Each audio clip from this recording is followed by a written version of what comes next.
chers amis internautes, l'heure est grave. Nos deux camarades, fiers combattants français, chasseurs alpins, glisseurs de quenelle, sont dans la tourmente.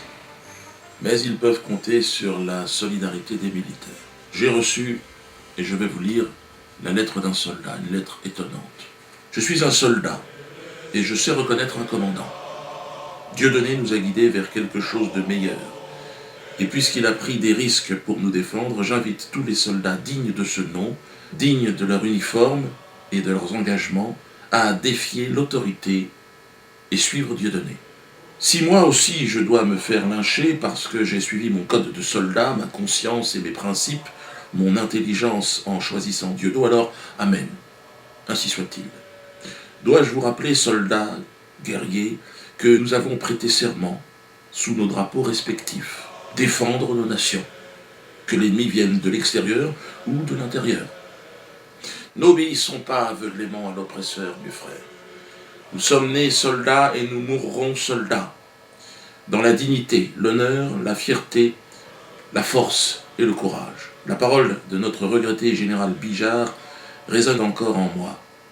Lorsqu'il a voulu rejoindre ces hommes, de nobles paras, tombés en Indochine, à Dien Bien Phu, croire et oser, être et durer, ne pas subir.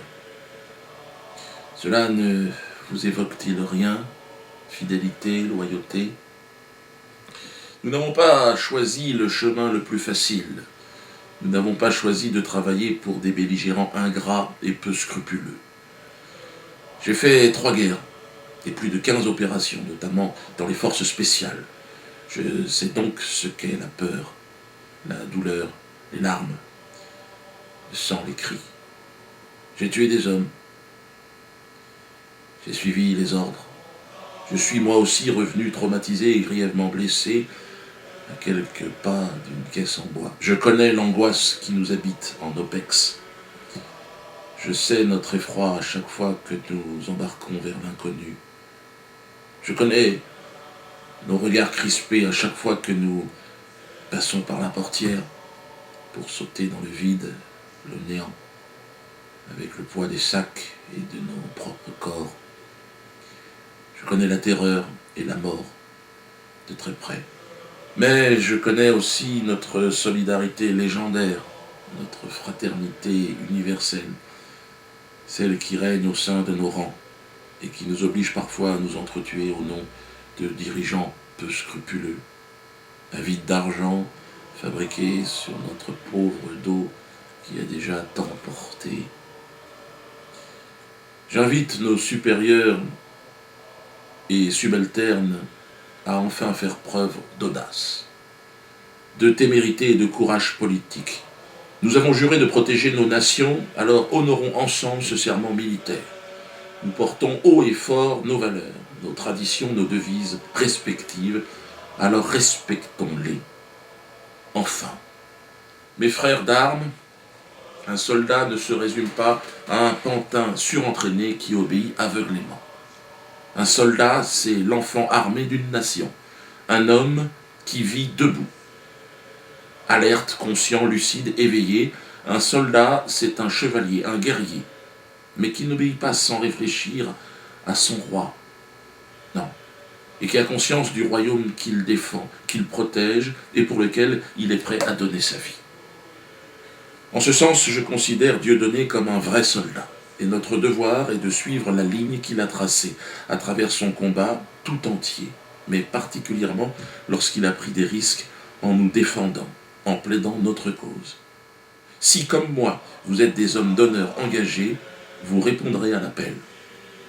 Notre ennemi vient de l'intérieur, de notre propre gouvernement. Il ne vient pas de l'extérieur. Soutenons Dieudonné et battons-nous contre le réel ennemi. Souvenez-vous des temps anciens, collègues, frères d'armes. Nos ancêtres furent de valeureux guerriers, prêts au sacrifice ultime pour leur nation ou leur honneur, celui de leur vie. La nôtre ne se résume pas à alimenter l'économie de guerre pour enrichir des parasites profiteurs en risquant notre peau. Notre devoir est d'être prêts à la sacrifier pour nos valeurs. Vive la liberté! un jeune lieutenant belge anonyme. Eh bien écoutez, je dois assumer mes responsabilités.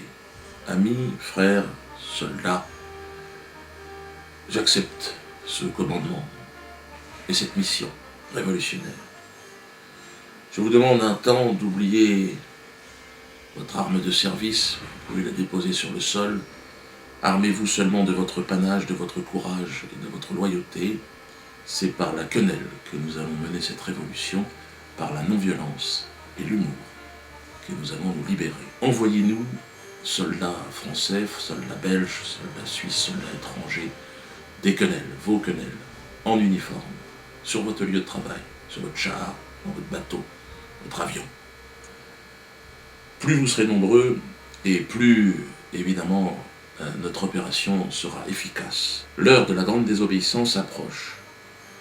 Nous devons opérer une démonstration de force pour faire comprendre à ce système que nous ne reviendrons pas en arrière. Désobéissance civile et militaire. Le vendredi 20 septembre à 18 h au Théâtre de la Main d'Or, je vous invite à venir en uniforme, militaire ou civil. Nous allons faire une quenelle en uniforme et visage découvert. La pétition contre la LICRA doit être un objectif prioritaire. N'hésitez pas, utilisez tous les moyens nécessaires à votre disposition pour faire signer cette pétition à votre entourage, des amis, toutes personnes que vous croiserez sur votre chemin. Car nous mettons là le doigt sur la tumeur cancéreuse de ce système, le nerf dentaire. Amusons-nous avec. Nous avons dépassé la barre des 50 000. Nous demandons la dissolution de la LICRA. Croyez-moi bien que cette pétition va faire du bruit, elle en fait déjà énormément. Les 100 000 sont à notre portée. Mobilisez-vous. C'est une guerre qui nous a été déclarée par M. Le Drian. Nous allons y répondre par la non-violence et par la quenelle. Et nous gagnerons cette guerre. Pour la France, pour nos enfants, pour la liberté. Agimé.